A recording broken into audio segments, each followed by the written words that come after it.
নিশুতি রাতের বটগাছ গ্রামের শেষ সীমানায়, যেখান থেকে জঙ্গলটা শুরু হয়েছে, ঠিক সেখানেই দাঁড়িয়ে ছিল সেই প্রাচীন বটগাছটা। ঝুড়িগুলো মাটির গভীরে এমনভাবে সেধিয়ে গিয়েছিল যে দূর থেকে মনে হতো জটাধারী কোনো পিশাচ দাঁড়িয়ে আছে। গ্রামের বুড়োরা বলত, ওই গাছে এক শাকচুন্নি বাস। ভরদুপুরেও গাছটার নিচে আলো পৌঁছাত না, আর সূর্য ডুবলে তো কথাই নেই, ওদিক পানে যাওয়ার সাহস পাখিরও হতো না।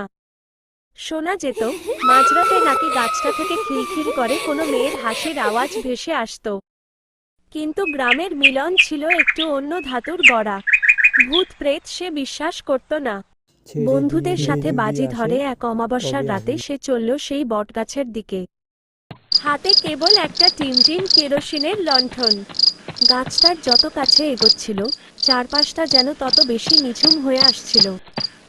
ঝিঝি পোকার ডাকটাও একসময় গায়েব হয়ে গেল। মিলন যখন ঠিক গাছটার নিচে এসে দাঁড়ালো, হঠাৎ চারপাশের বাতাস বরফের মতো ঠান্ডা হয়ে গেল। ঝড়ের কোনো পূর্বাভাস ছাড়াই গাছের পাতাগুলো এমনভাবে কাঁপতে লাগলো যেন গাছটা ব্যথায় ছটফট করছে। ঠিক তখনই ওপর থেকে একটা অদ্ভুত মিষ্টি, অথচ হাড় কাঁপানো গলা ভেসে এলো। কি রে মিলন, অনেকদিন পর কেউ আমার সাথে গল্প করতে এলো। চমকে উঠে মিলন লণ্ঠনটা উঁচিয়ে ওপরের দিকে তাকালো। আর দেখামাত্রই তার বুকে রক্ত হিম হয়ে গেল। গাছের একটা মোটা ডালে বসে আছে এক তরুণী। পরনে ধবধবে সাদা শাড়ি, কিন্তু তার চুলগুলো সাপের মতো লিকলিক করে নেমে এসেছে একদম মাটির কাছাকাছি। আর সবচেয়ে ভয়ঙ্কর ছিল তার চোখ দুটো, জ্বলন্ত কোয়লার মতো টকটকে লাল।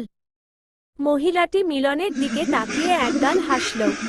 মিলন আর এক মুহূর্তও সেখানে দাঁড়াতে চাইল না। সে ঘুরে দৌড় দিতে গেল, কিন্তু অদ্ভুত ব্যাপার, তার পা দুটো যেন মাটির সাথে কেউ পেরেক দিয়ে গেঁথে দিয়েছে। 1 ইঞ্চিও নড়ার সাধ্য নেই। ঠিক তখনই গাছের ডাল থেকে সেই সাদা শাড়ি পরা অবয়বটা বাদুড়ের মতো উল্টো হয়ে শূন্যে ভাসতে ভাসতে নিচে নেমে আসতে লাগল। মিলন চোখ বন্ধ করে ফেলল, কিন্তু লাভ হল না। কয়েক সেকেন্ডের মধ্যে মিলনের কানের ঠিক পাশে একটা বরফ ঠান্ডা নিঃশ্বাস পড়ল। একটা ফিসফিসে গলা গমগম করে উঠল। একলা থাকতে বড্ড একঘেয়ে লাগছিল রে। আজ থেকে তুইও এখানেই আমার সাথে থাকবি।